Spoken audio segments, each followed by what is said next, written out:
Sud Radio, le Mag de l'Imo, décryptage et tendance de l'immobilier. Cette semaine dans le MAG, on parle cash, devenir riche avec l'immobilier, arnaque ou bon plan. Et pour répondre à cette question, Christophe Dupont-Avis, directeur général d'Efficity, Stéphane Fritz, président du réseau Geocal Immobilier, et Corinne Joly, présidente du groupe PAP. Bonjour à tous les trois. Alors, bonjour. Personne ne me répond. Bonjour Marc. Bonjour. Bonjour Marc. Voilà, bon, Bonjour Corinne. Bonjour à tous. Bonjour. Corinne, des centaines de vidéos pullulent sur Internet promettant aux internautes des bons plans pour devenir riches grâce à l'immobilier et souvent en partant de rien. Comment l'analysez-vous ?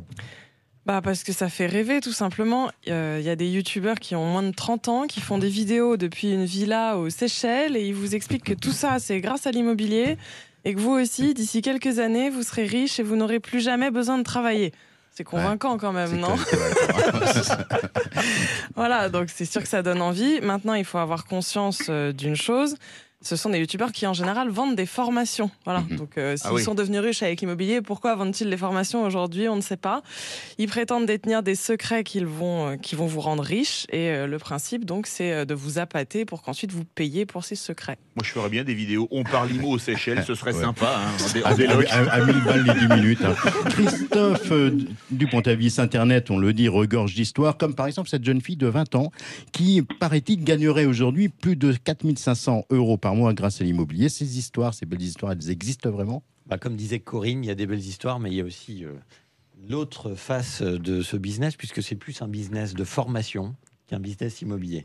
Et Internet ou les librairies pullulent de livres. Et là, je cite, devenir rentier en quelques années, gagner un salaire de cadre sans travailler, appliquer une stratégie gagnante dans l'immobilier.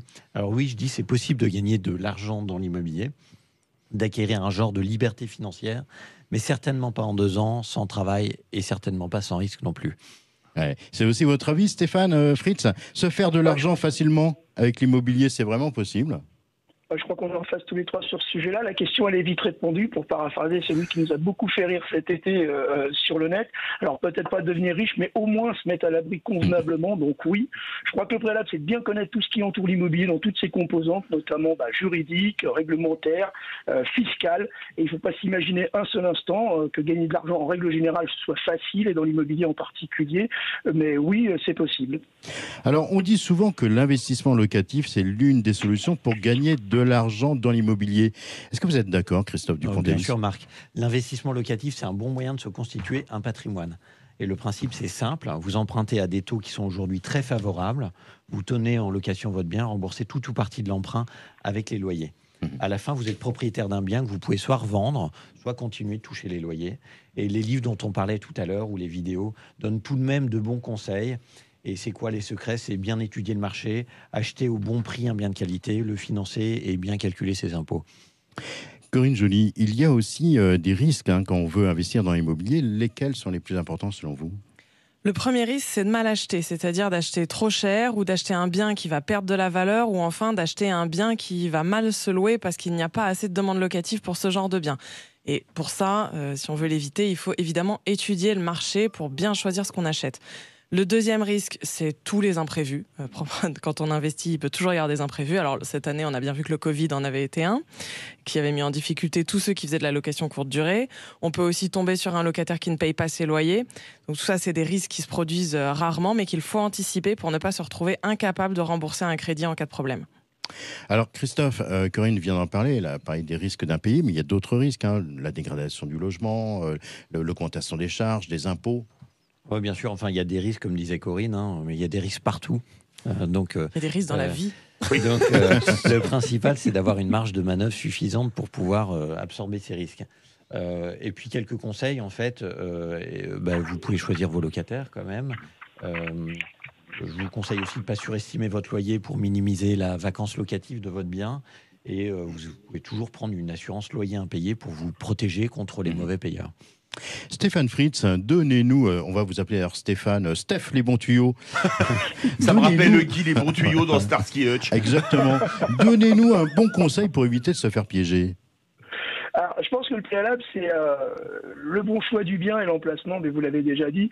Privilégier l'emplacement près d'un centre-ville, près de commerce, près des transports, et éviter les marchés un peu détendus en termes de location qui peuvent être très très alléchants d'un point de vue du prix du bien, mais comportent quand même des risques, et notamment le manque de locataires. Ensuite, pour pas se faire piéger, je pense que le meilleur moyen reste encore de se faire accompagner par un tiers de confiance. Je parle là des agents immobiliers. Corinne vous dira le contraire, et elle aura en partie raison. Il y aura des particuliers qui connaissent très très bien le marché, les spécificités de l'immobilier, et qui peuvent gérer très bien tout seuls un investissement locatif. Mais pour le reste, et je pense que c'est une majorité, aujourd'hui l'accompagnement reste à mon sens capital. Corinne Joly, au final, devenir riche avec l'immobilier, arnaque ou bon plan? Vous avez 4 heures. Alors, on peut devenir riche avec l'immobilier, certains l'ont fait, donc on va pas dire le contraire, mais ils ont tous un point commun, ceux qui sont devenus riches, ils ont travaillé pour avoir une bonne stratégie et pour bien gérer leur patrimoine. Ils ont passé du temps à bien choisir leurs investissements et ils les gèrent sérieusement. Autre chose qui est importante, c'est que dans beaucoup de ces vidéos, on prétend que tout le monde est parti de rien. Voilà, il n'y avait pas du tout d'argent, pas du tout de capital et qu'ils ont tout constitué à partir de rien. Alors ça, honnêtement, je vois pas trop comment c'est possible parce que il faut obtenir un crédit. Et pour obtenir un crédit, il faut une situation financière stable et des ressources suffisantes pour démarrer. Donc c'est quand même pas à la portée de tout le monde. Merci à tous les trois, Christophe Dupont-Avis, directeur général d'Efficity, Stéphane Fritz, président du réseau Geocal Immobilier, et Corinne Joly,